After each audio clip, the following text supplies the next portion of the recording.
Good morning.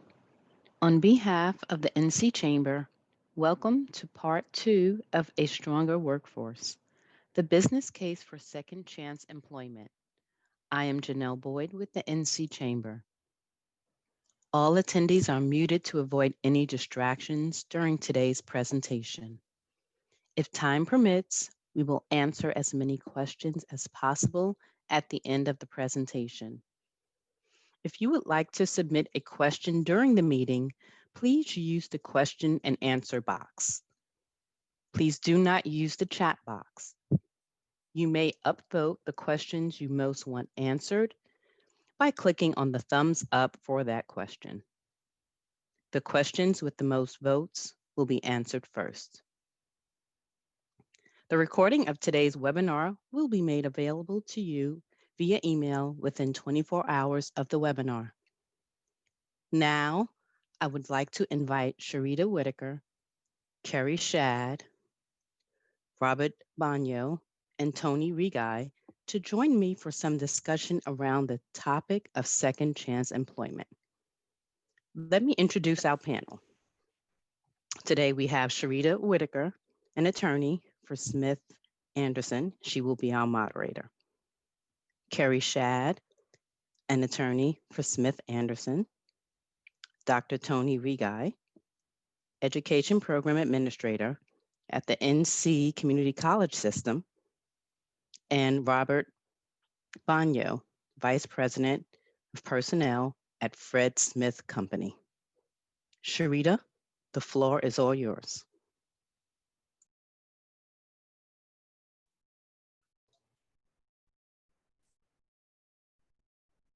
Thanks, Janelle. And hello, everyone. Just want to make sure I give my panelists a chance to unmute and turn on their cameras. Here we go. My name is Sharita Whitaker, and I am a commercial real estate attorney at Smith Anderson Law Firm. And I also serve as co-chair of our firm's Diversity and Inclusion Committee. Smith Anderson is proud to be the presenting sponsor for this Second Chance Hiring two-part series. And I'm excited to serve as the moderator for this second part of the series. For quick background, in the first part of this series, the panelists shared a short introduction to and data-rich assessment of North Carolina's criminal justice system. They also shared the collateral effects of having a criminal record on a person's life, including employment, housing, and financial instability. And they shared some statistics and experiences that they had with second chance hiring.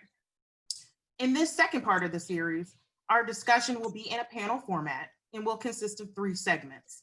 First, what are some of the things that a person or business should think about before they engage in second chance hiring? The second is, how would a person or business go about implementing second chance hiring in their organization? And third, what are some practical real-world experiences that our panelists have encountered with second chance hiring? And that's including any success stories or lessons learned. In closing, the panelists will share additional insights that they may have regarding the importance of second chance hiring to North Carolina's workforce. If you attended the first part of the series, there may be some overlap in the discussion during today's session, but that is because we want to underscore the importance of second chance hiring and how you can introduce it into your business. As Janelle mentioned, we will save time at the end of the panel discussion for Q&A. So without further ado, I am honored to be joined by our panelists. Again, we have Robert Bagno, Vice President of Personnel at Fred Smith Company, Dr. Tony Regai, Education Program Administrator with the North Carolina Community College System, and Kerry Shad, an employment attorney at Smith Anderson with over 30 years of experience. And Kerry is also a member of Smith Anderson's Management Committee and co-chairs the firm's Diversity and Inclusion Committee with me. So let's dive right in. First segment is going to be on what are some things that a person or business should think about before they engage in second chance hiring. As mentioned by Jesse Smith during the first part of this series, about 1.7 million North Carolinians have a criminal record, with over 93% of those items being low-level, nonviolent misdemeanor offenses. and the other 3% being felony offenses. But again, with the majority of those being nonviolent crimes. Although a person may have been incarcerated or otherwise involved in the North Carolina correctional system, that doesn't mean that that person does not have skills or education that would be beneficial to employers. So to start off this discussion, Tony, in your experience with the correctional system and with the community college system, can you tell us about the type of education, skills training, and or certifications that a person may obtain while they're incarcerated? Yeah, sure. And thank you very much for that, Sharita. I appreciate the introduction. And Janelle, good morning to everyone, and thank you for being with us today. I worked with the Department of Public Safety for about 10 years or so in transition services and in educational services. And there's a long history between the community colleges and the prison system. Back in the 1970s, legislation came out that mandated the community colleges to begin teaching basic skill education in the way of equivalency tests. And from that blossomed probably what became one of the best educational in correctional education systems in the country. All offenders, when they come into the system, they are assessed for academic ability. And based upon that assessment, they are assigned particular educational programming. If an offender coming in does not have a high school diploma, they are assigned programming that includes classes to take their high school equivalency, and then they can move on from that. The North Carolina Department of Public Safety is unique in that it does receive legislative funding dollars to support prison education, which is unusual across the nation. Most of the time it's private pay or grant funded or something like that, but North Carolina does receive legislative funding, so the offenders don't have to worry about tuition so much. Also, there's federal grant money. I know the My Perkins grant, we give a certain dollar amount every year to the public safety for education of adults and the juvenile group. And then there's also grants available. Now, as you know, each of the colleges have a particular service area, and each college that has a prison in their service area is obligated and wants to conduct classes inside of the prison system. And so they work with a prison in their area to develop the classes that are taught. The first priority, of course, is the high school diploma and equivalency. But after that, the colleges offer both curriculum and credit-bearing classes and continuing education classes in just a host of career and technical education, and specifically in skilled trades. Everything, almost every construction trade, plumbing, welding, HVAC, NCCER credentials, across the construction gamut, I guess you could say, the offenders are allowed to take many classes in construction. And what a lot of people don't know, it maybe seem kind of ironic, but a lot of the construction that's done on new prisons and on prisons is actually done by the offender population themselves, because they learn it as a on-the-job training. They earn apprenticeships in the classes that they take there in the prison system. Most of these classes wield some sort of industry recognized credential. If an offender takes a welding course, for instance, they get an ASW. If they take an automotive course, there are some automotive credentials that they earn. In the construction area, they earn the NCCER credentials. And of course, any continuing education class they earn the certificate that's associated with that particular class. And if they take a curriculum level CTE class or career and technical education class, they also earn credit-bearing hours and can earn a diploma. And at one point, they can earn up to an associate's degree of applied science inside the prison system. So these men and women, they are afforded a wide variety of educational and training opportunities. There are specific programs that we're right proud of, well, proud of all of them, because they all end up in skills. We have a fine culinary arts program across the system. We have unique programs. We have one of the few, if not the only, recognized barber school inside the prison system, where every year we graduate 20 barbers, and they go inside the prison system and cut hair in certified barber shops across the system. And when they get out, they go to the barber board and receive their license. And at last count, that program had, like, it was a less than 1% recidivism rate. So across the board, these men and women receive great skills in a wide variety. We have a Braille program that actually transcribes Braille and produces Braille documents and fixes the machines, which is unusual. We have a dental lab down at Pamlico. Just a lot of stuff across the board that these men and women can do to earn skills and to gain experience. At one point, the prison system had the highest number of certified apprentices in the state of North Carolina. So not only can they get academic credentials, but they also get workplace credentials such as registered apprenticeships. So not only with the community college system, but they're also with UNC and Guilford College. They were actually inside the prison system offering 4-credit transfer classes. So there's just a wide variety of abilities and opportunities for men and women to earn vital education credentials and skills inside the prison system. That's great information, Tony. Thank you for sharing that. And again, that's, underscores the point that, despite being, in the criminal justice system or in a correctional facility, there are still very many persons that are obtaining, educations and certifications and skills training that will be helpful when they're available and ready to rejoin the workforce. Exactly. So the second question that we have lined up is actually for Carrie. I'm sure that there are a number of employers that are interested in second chance hiring, but they're hesitant to do so because of fears that they may have regarding the legality or liability related to second chance hiring. So can you please share some insight or thoughts that you have related to second chance employment from an employment law perspective? Yeah, sure. Thanks, Sharita. Happy to be here. And I do have some thoughts from really purely the legal perspective. I think there are a number of issues that companies, employers who are thinking about this would want to keep in mind. And I'm going to talk about 3 or 4 of them. The first one is just, how do you go about selecting the right candidate with a criminal record? Everybody is probably aware that, EEOC has guidance out there about an employer's consideration of convictions and arrests and that sort of thing. And the focus there really is on making decisions that are connected to your business needs and that involve an individualized assessment.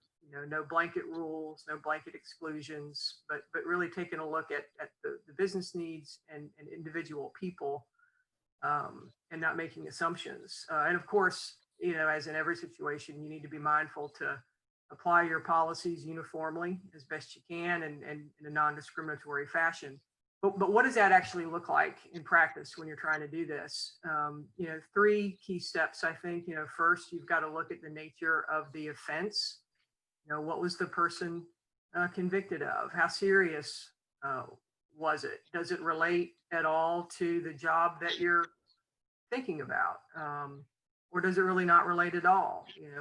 Pretty simple examples. If you have somebody who was convicted of embezzlement, you might think harder about putting them in a position where they have access to money.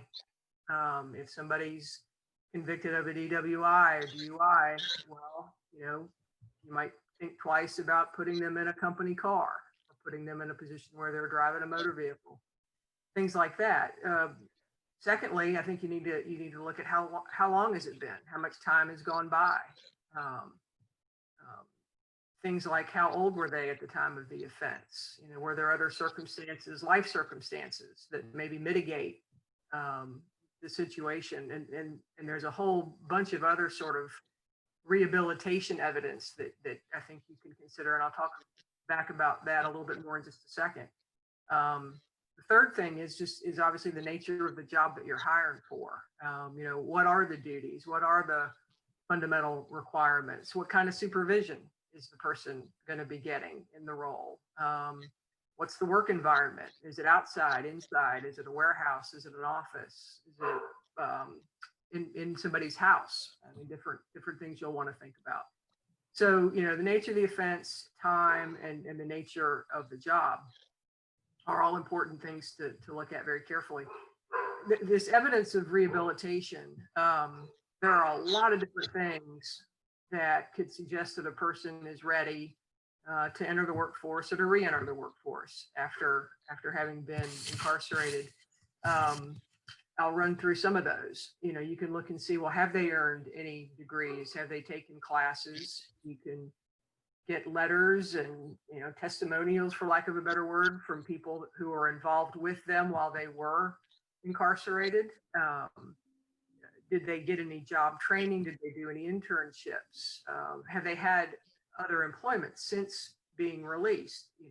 Talk to those former employers, collect information as best you can that would show that they're responsible. They can be punctual. They can have good attendance. They have leadership skills, potentially. They get along well with other people. All the kinds of things that you want for any employee, but that you may have some reservations about under these circumstances.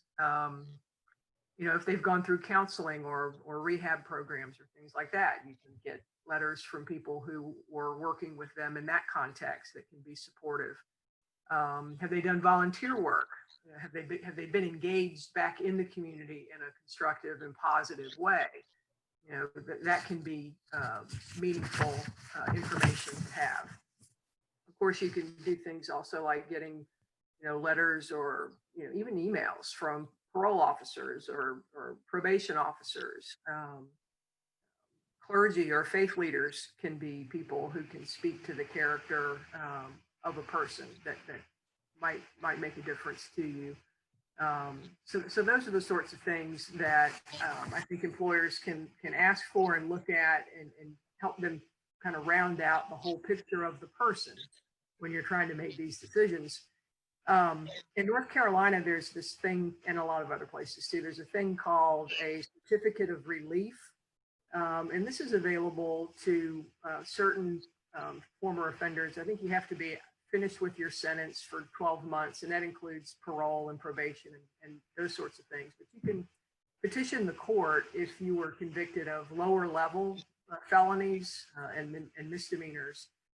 And the judge takes a look at everything and decides whether you get the certificate or not. But from a perspective of the employer, the thing that this can help with is if you are presented with the certificate of relief by this candidate for the job and you rely on that, at least in part in deciding to hire the person, then you are immunized, so to speak, from liability for any negligent hiring or negligent retention kinds of claims that could potentially come later if the person you hire does something, steals money from a customer, hurts somebody, those sorts of things. You would have protection.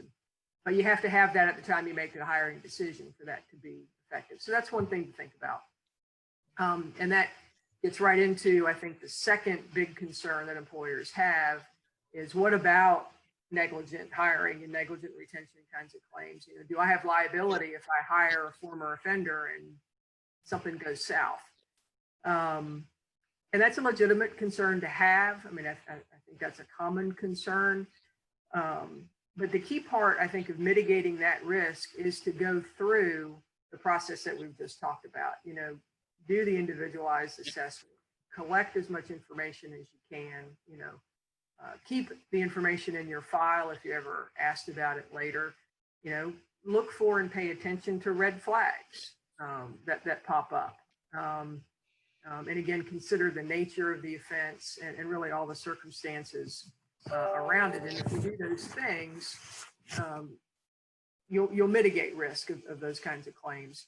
I think the types of jobs where the risk of these negligence claims is maybe higher are things like jobs where you've got access, the person would have access to vulnerable populations of people, elderly people, children, patients, that kind of setting. Jobs where they would have access to cash, money, valuable goods.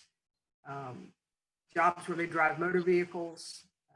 Jobs where they may have access to firearms. There likely are going to be limitations on use of firearms, but you don't necessarily want to give them access to firearms. And then jobs where, there are law enforcement or law enforcement type duties and sort of quasi law enforcement duties. Those are areas that I think you want to be particularly diligent in your thinking and in your process. Related to that, and my third issue on my list of 4 is just to know what your insurance is. Be sure you're aware of what different coverages you have, what those coverages actually provide for and will cover, won't cover. Make sure you're aware of any bonding requirements for the jobs you're thinking about, so that you hire folks who can be bonded if that's necessary. And then the last thing I'll mention is just sort of 2 related ideas, and that is confidentiality and training. It's important, I think, and be interested in Robert and Tony's thoughts on this too, but I do think it's important to keep a person's criminal record confidential. I would say treat it like you would treat medical information. We all know how important it is to treat medical information very carefully and confidentially, and only tell people in the organization who really have a need to know about it for some reason. Now, having said that, in the world that we live in, it's next to impossible to keep everything private, and not much is actually private anymore. And, new people come on a job site or come into an employment space, and often the first thing everybody else does is Google them to see what they can find out about them. And, it happens, and it's not hard to find out information about somebody's criminal background. So that's likely to happen. So I think your HR people and your hiring people and your sort of frontline supervisors need to know how to deal with situations where information is learned, and there could be, mistreatment of the former offender by peers. And sometimes you have to deal with fear. There could be concerns by employees that, oh, this person's got a criminal record, I don't really want to be anywhere near them. And you just have to be able to deal with and navigate those situations effectively. So I think training can really help with that. So I guess I've been kind of rambling on, but those are the issues that I see and that I think are important for employers to take into consideration in this space. Thanks, Carrie. That's actually the perfect springboard into the next question that we have is, what advice would you guys provide or resources that you may suggest to companies that are interested in implementing second chance hiring within their organization? Again, I know Carrie just spoke about, making sure that you're diligent in your hiring process when you're going through and thinking about it, but what are some things or tips that, folks that actually want to go ahead and start the process for implementing it in their company need to go through? And I think, Tony, we'll spend a few minutes on this, and we'll start with you. Okay, well, thank you again. And I would just say ditto to everything that Carrie said. Be proactive in all of these things. Understand what a crime class is. Understand what the rehabilitative efforts are. Understand a little bit about the criminal justice system, but importantly, understand what an individual assessment does. We'll talk a little bit about risk in a little bit, but right now, North Carolina offers a risk needs assessment that can predict within 98% accuracy whether somebody's going back to prison or not. And I would take advantage of that knowledge as much as I can. And if we get a minute at the end, we can talk a little bit about what that is. But across North Carolina, there's just a large community of folks that are involved in transition reentry that really want to be the relationships, help you establish relationships and effective hiring with the folks who are just as involved. If I had a first stop, I probably would go down to the NC Works Career Center. They give, and in every Works Center, they have an individual, at least one, or probably the whole staff, understands the issues that revolve around hiring and working with folks with a criminal background who have been justice involved. They can tell you about, I think Carrie mentioned federal bonding. They can tell you about that. They can tell you about the work opportunity tax credit. They can also provide on-the-job training dollars. If you have an offender who's close, whose skills are really good in what you want, but they lack just a little bit,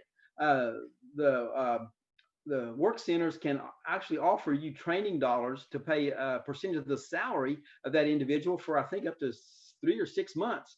So your risk in hiring that folk, especially for training, will be reduced. Also, we talk a lot about holistic employment. When you hire someone who's been justice involved, I'll be honest with you, they come with some baggage, and they need sometimes they need help carrying that baggage. And so it's really good to understand what's in your community, who's there to help these men and women as they reenter back into society. And I think you'll find out that once you establish relationships with these partners in your community, it's not only beneficial to your justice involved folks, but that those connections will help all of your employees. So understand that today's world is a holistic world. You can't hire anybody in a vacuum. You hire folks as they come, and more it takes an entire community to make a successful employee in transition, whether they've been justice involved or not. So taking these steps is good for these folks, but it's also good for the rest of your employees. Robert, what are your thoughts on this? Yeah. Again, morning, everyone. As Tony said, getting relationships with your local entities is incredibly important. There are a number of ministries in the area that work with people that are freshly released from the prison system. They provide those folks with life skills classes. Some of them have a full program that they need to complete, and it takes time to do it, and it takes dedication. And when someone actually goes through one of those programs and puts the effort into completing it, someone that's bought in. That's very important for us. We have a lot of success with several different local ministries that work very, very hard with people to help them get reintegrated back into the work world. These are folks that need certain sets of life skills, how to interview for a job, how to manage their own checkbook, transportation, things like that. They provide access to a lot of that information, and they work with these people to really help them get back into society and to help them be good employees for companies like us. It's been great. Same thing with NC Works. NC Works is another fantastic outfit that's state sponsored that we do quite a bit of work with. Again, there is a benefit to that because you do get a stipend for hiring folks through them, but it also just provides a bit of a clearinghouse for people to access folks looking for work. That's great information. Thank you, guys. And that'll fold into the next segment that we're going to discuss is how does a person or business go about implementing second chance hiring? And Robert, I'll stay with you. Can you tell us about how second chance hiring was implemented and some of the experiences you may have had at Fred Smith Company? It really starts at the top. You have to have buy-in from your leadership. If you don't have the buy-in from your leadership, you're not going anywhere. So you have to start at the top. Fred Smith Company, we have always taken the approach that we're not going to let someone's past define them. We're going to give everyone the opportunity to come in and be upfront and be honest with us from the beginning. Give them the opportunity to own their past because it's theirs. They have it. It's very hard to move on from that. So own it and prove that they're capable of succeeding. That starts with the interview process and having for some folks an uncomfortable conversation. But you have to have that. Everyone's got to start from the beginning. Got to start with an honesty and openness to approach this. We have a little saying around here that started with Fred before he was a politician and a developer when he was just a farmer out in Johnston County. He had a saying, what he called the 3 F's. We're going to be friendly, we're going to be fair, but we're going to be firm. We're going to give you all the opportunity in the world. We're going to give you the training. We're going to give you the tools. And we're going to give you some firm guidance on how to go about those things on a daily basis. And you have to have a plan in place. If you don't, if you're winging it and it's turning these folks loose to the field without much of a plan, it's difficult. You have to plan ahead.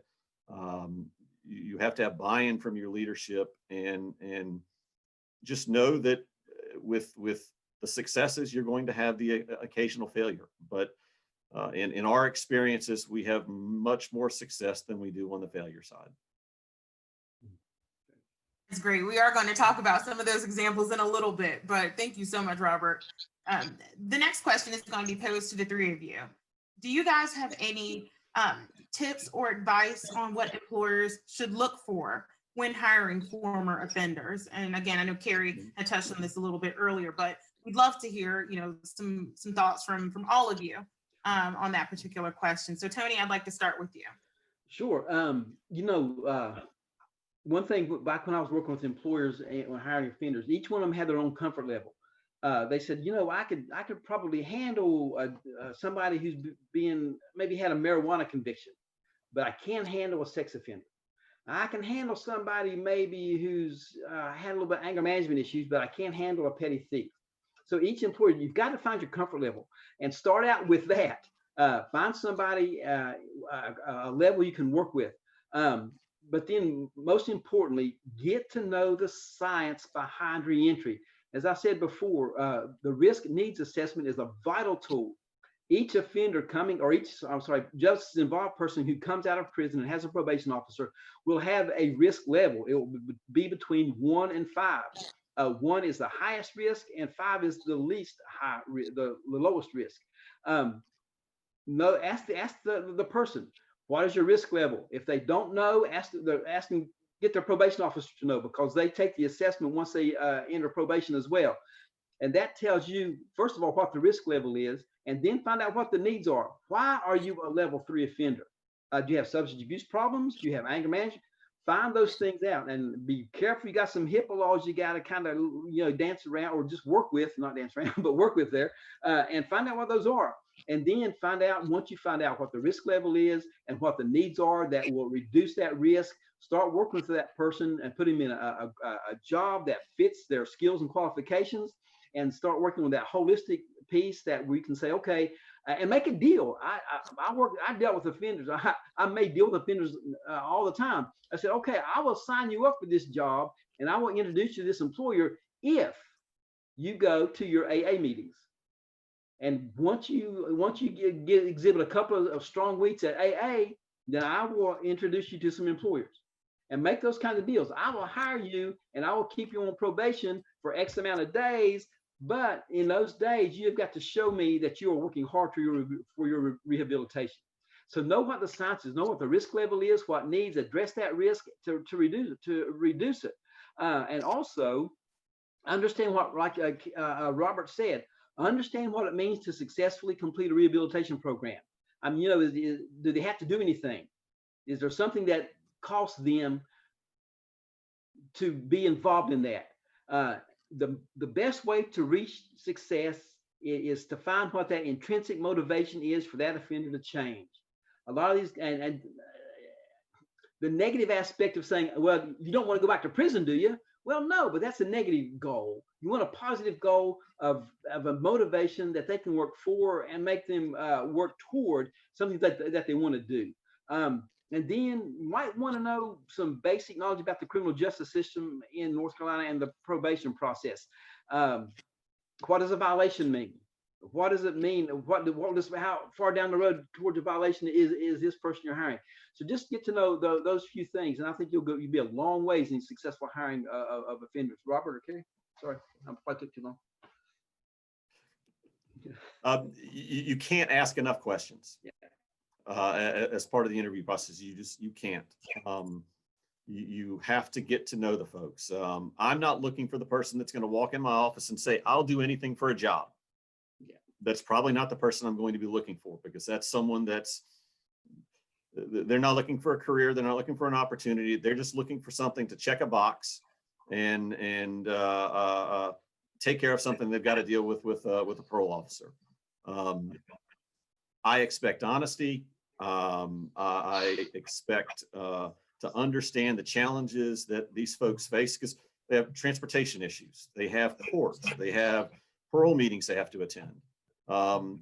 Communication of those events is extremely important. If I hire you, you need to communicate with me. Court does not get scheduled on Thursday afternoon for Friday morning. You know about that well in advance. You've known about it for up to 30 days in most cases.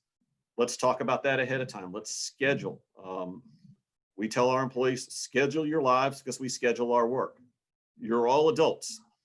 Talk to us ahead of time. We can work through those things if we know about them. The difficulties they face possibly at home at getting to work. There's childcare issues. Again, there's transportation.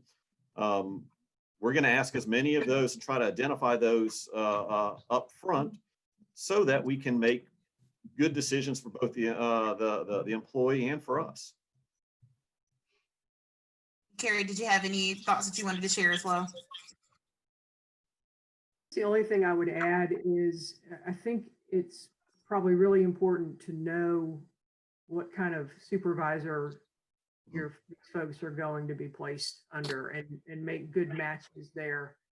You know, I think, I mean, Robert and Tony can speak to this probably better than I can, but it just seems to me super important to have a supervisor who is, you know, going to be flexible enough to deal with, you know, the baggage, to use Tony's word, that someone may bring, and just need some understanding with. Not, you know, we've all had supervisors and no supervisors who can do that and do that well, and it all works well, and they can be very supportive. And we've also known supervisors who would just not have the ability to do that, and you wouldn't have the tolerance for it, and that's going to be a situation that doesn't end well. So I think that's something to think down the road about as you're getting started. That's very, very helpful, guys. Thank y'all so much. So for this third segment of the discussion, we'll talk about some of the practical real world experiences that, you know, you guys may have experienced or heard of when it comes to second chance hiring. So Robert, I'm going to start with you. I have a two-part question. Okay. So in your experience with second chance hiring, what are some of the lessons that you've learned? And then what are some of the challenges that you faced and how you overcame them? I guess the most important lesson is that as a company and as someone involved in HR, I can't fix everyone's problems. As much as we try, these are adults and we can't fix everyone's problems. We're going to try to help as much as we possibly can, but at the end of the day, there's some personal responsibility that you have to push down to the employee. We have always found that the best and safest place for our folks is at work every day. They're busy. We keep them busy. We're going to work hard every day. The challenges tend to occur with folks that don't have a good support mechanism outside of work, whether that's through a ministry or family at home, or folks that maybe decide to continue to you know, associate someone with some of those bad influences from their past. I can't prevent people from associating with other folks outside of work every day. That's a personal choice. But if they've got a good, strong support mechanism, if we help them find a support mechanism, which we are willing to do, and we do all the time, get people hooked up with the right resources, we find that we have a lot of success. It's when folks don't have those opportunities, yeah, that's when we run into some issues. And it's staying in touch, communicating, don't disappear, you know, come to work every day. Little things like that most of us think, well, that's normal, that's every day. Life can't happen to people every day. That's what we tell all our employees, and we try to make sure that we communicate that as much as we can and expect that return communication from them. The folks that have those life skills and have learned something through one of these other groups, they're incredibly successful with us. It's important that they connect with groups that can help, because we try to take that holistic approach as Tony has mentioned. But, you know, work is, you know, 8, 10, 12 hours a day. There's another 12 hours in the day that you as an employer can't be responsible for. And you know, you can't own that. Tony, did you have any thoughts, maybe a minute or so, to share any experiences or lessons you learned? Yeah, well, thank you. I think Robert and Carrie have said a lot. just remember these men and women are individuals, and treat them as such. The one thing I think Robert kind of alluded to this is how much, what are you going, where are you going to invest? When I was working with these folks, I got your job. Can you get a job interview in an hour? Man, I got nothing to wear. Well, so you need to run down to Goodwill and you buy them a pair of breeches and a shirt to take them to a job interview. How much of your own time are you willing to invest? And understand that each of these folks have specific issues that need to be worked with, and treat them as such. They have skills they can learn. The biggest challenge I had was educating the general public and employers on the capabilities of men and women who are just as involved. Mhm. Understood. And Robert, jumping back over to you, this is our feel-good portion. Can you tell us some of the success stories that you've heard? I mean, I know that there's so many, but if you don't mind sharing one or two with us, that would be great. My favorite, we have a young man that's working for us. It's been with us now for 5 years. Spent 13 years in Butner, federal facility up there. Came out, went through a local group, Step Up Ministries, through their life skills program. Came in and sat down and interviewed with me. Never been in construction before. Green as the grass. Didn't know anything about it other than it was hot and it was dirty, but he was willing to give it a shot. We started him off small on about the most basic piece of equipment you can find. It's called a roller. It's pretty easy. It's 3 miles an hour forward, 3 miles an hour backwards. It's hard to mess up. But he was smart and he asked questions and he learned. And then he figured out that, hey, if I just stay on this roller all day long, I'm never going to learn anything else. It's easy and I'm getting paid, but I'm not going to learn. So he asked the person that he was working for, hey, can I get on the ground? I want to walk around with the foreman. I want to work with him every day. I want to learn other things. And we did it. After the end of his first year, he won our Builder of the Year award for his division. Wow. Second year came along. He won it again, 2 years running. First time that's ever happened. By the middle of his third year with us, he was promoted to a foreman. Now he's managing a group. He's managing a team. He's running a $7 million project for us right now. He's driving a company pickup truck. He receives a very nice salary. He received a bonus this year. He's got 10 men working for him. He's running equipment that is worth millions and millions of dollars. And he's incredibly successful. And he did all of that on his own, simply by asking questions, showing up for work every day, doing everything that we absolutely asked of him. And it's amazing. You can't ask for more from someone that really spent most of his adult life before coming to us in prison. And it's amazing. We've got, other people just like that. We have 2 brothers working for us that spent 6 years, in federal prison after making mistakes as very young men.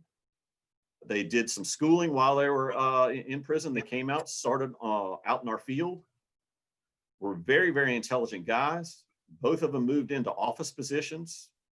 Both of them attending school. Both of them have completed school, have engineering degrees now, and are working on project teams as project engineers for us. It can happen. We took chances on these guys. We didn't know them. The 2 brothers walked in that day 4 years ago and said, we just want an opportunity. They were living in a halfway house here in Raleigh, and we gave it to them. And they proved us right. They proved themselves right. They're should be very proud of their accomplishments, and they're doing fantastic. And those types of examples are all over the place for us. It can be very, very successful. It's what you put into it. Well, congratulations, Robert, to you guys for them and to them for all that they've accomplished. That's amazing. I mean, I love telling the story because it's great. It's absolutely amazing. That's impressive. Tony, do you have any stories you'd like to share? Nothing that can trump that. That was a great story, man. Thank you, Robert. No, just I work with these folks a lot, and it's like Robert said, it's a relationship. Worked with a guy at injection molding company.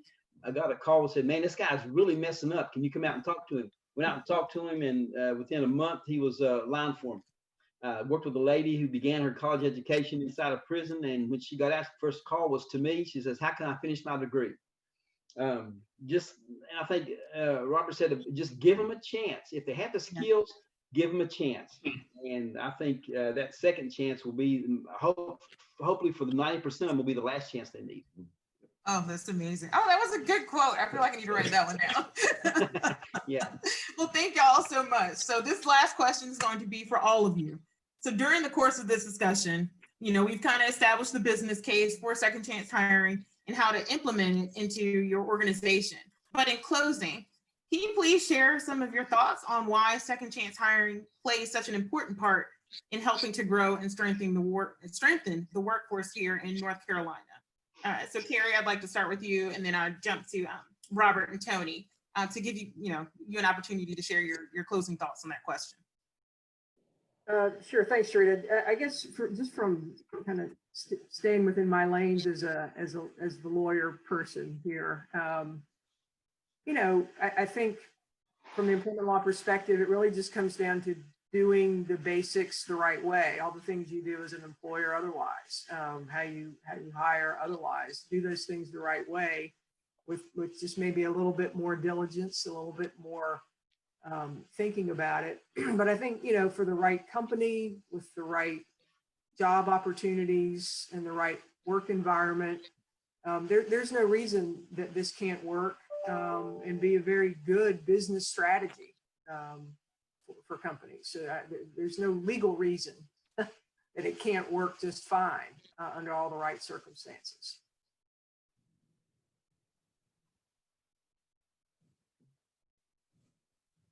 I think for us, it's an untapped market, if you will. Construction trades across the board are suffering, truly suffering from a lack of available talent. The second chance hire gives us an opportunity to bring someone in, invest in them, train them the way we want to train them, build them up. And what that does is it gets us a very dedicated, a very loyal employee that's not going to leave. Mm-hmm. They recognize the effort that's been put into them, the opportunity that's been given to them, and it truly builds a very, very loyal employee. And that is hard in today's environment, is keeping people. Yeah. And I think just to echo what Carrie and Robert have said, it's a chance to provide opportunity. There's no doubt employment and education reduce recidivism by drastic amounts. So you strengthen the community, you make the community safer, you get a great employee. I used to tell you, when employers would ask me, well, how come my neighbor's kid just got out of prison, why should I hire him? I said, well, when you drive to work today, you want him looking at your stuff, or you want him to go to work with you? And I said, well, I'd rather take him to work with me than, so it's common sense for a lot of reasons. Well, thank you guys so much for this discussion. I've learned so much, and I'm sure our audience has had a chance to, take in all of this valuable information that you guys have provided. So now we'll be able to take a few minutes to answer some of the questions, if any, that have come through from the audience. So Janelle, do you mind sharing with us the first question that's come across? Sure. At this time, we have just one question that has come across. So if anyone has any questions, please feel free to submit them. We do have a few minutes before we end the webinar. This question is for Robert. And the question is, for your success story guys, do you ask them to talk to new hires who have a record? Yes, we do. I ask them to talk to, we do a new hire employee orientation. And when I can break some of these guys free from their jobs out in the field, I bring them in to talk, because they're very honest about their background, and they're very honest about their success. Every opportunity I can get to have some of these folks share their stories, we do.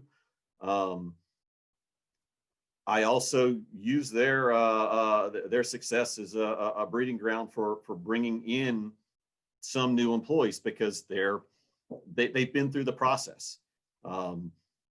Particularly with my young foreman, if we've got someone that we're taking a chance on, we don't know very well, we'll go ahead and start them out on his project team because he's been there.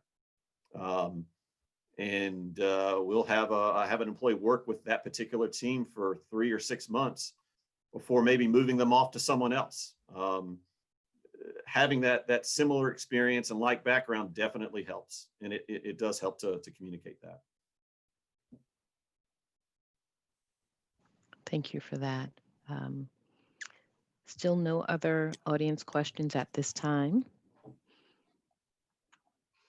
So again, folks, if you have anything or any questions that you want to ask our wonderful panel, we have about 5 minutes.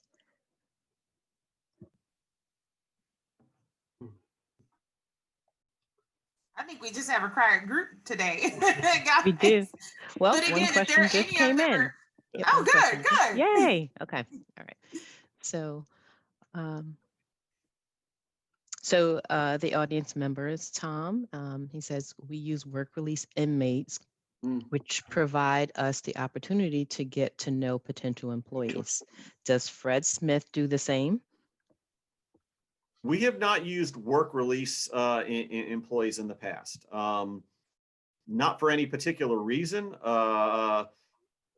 Mostly due to frankly, due to transportation issues. Our job sites tend to not have fixed addresses. So we're spread out all over the place. So it does turn into a bit of a logistical issue for us more than anything. That's really the only reason why we haven't done it. Thank you for that.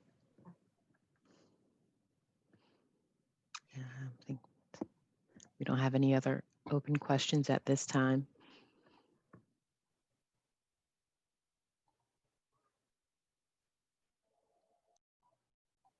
We do have one that just came in from Stacy.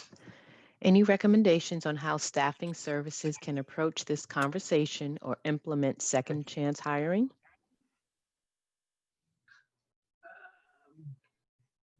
One, well, yes.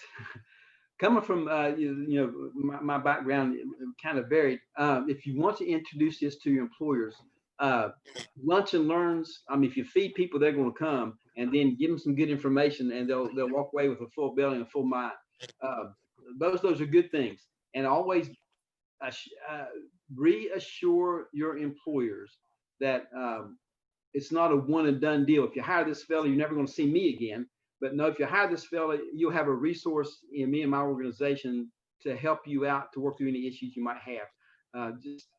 Those are the biggest things. I think Robert brought this up a bunch, is that relationship, establish that relationship with the employers, that you support these individuals as much as you possibly can. And that will allay a lot of the fears on the part of the employer. And let them know of all the benefits of federal bonding and the tax credit are good, but there's some paperwork involved, and OJT is a great tool. And the benefits to the community. Most companies are very civic minded and want to make their communities safer places, and that's probably a good way to go about it. And plus, emphasize the fact you're getting a great employee, a dedicated employee. When the economic crisis hits back in 2008 or so, 2010. All these financial folks went job hunting, and once the financial world turned back around, they left their jobs and went back into finance. Offenders won't do that. If you give them a chance and they stay with you, the tendency is that you have a long-term employee. A question to piggyback off that, guys. I think for Tony and Robert. I know that you mentioned Step Up earlier as one of the kind of nonprofit entities that you've worked with. Are there any other specific local or statewide nonprofits or organizations that you guys have worked with to help with that pipeline for hiring, or interviewing and then hiring? We work quite a bit with Step Up. We work with Raleigh Rescue Mission. We have a very long relationship with Raleigh Rescue Mission. Trying to remember the name. There's another local local group that we work with that their name is escaping me right here. Most of your local church groups will have some type of link to a group. A lot of these folks, they have their life skills classes and things are taught out of church facilities. Step Up is the biggest, one of the bigger ones here in the Raleigh area that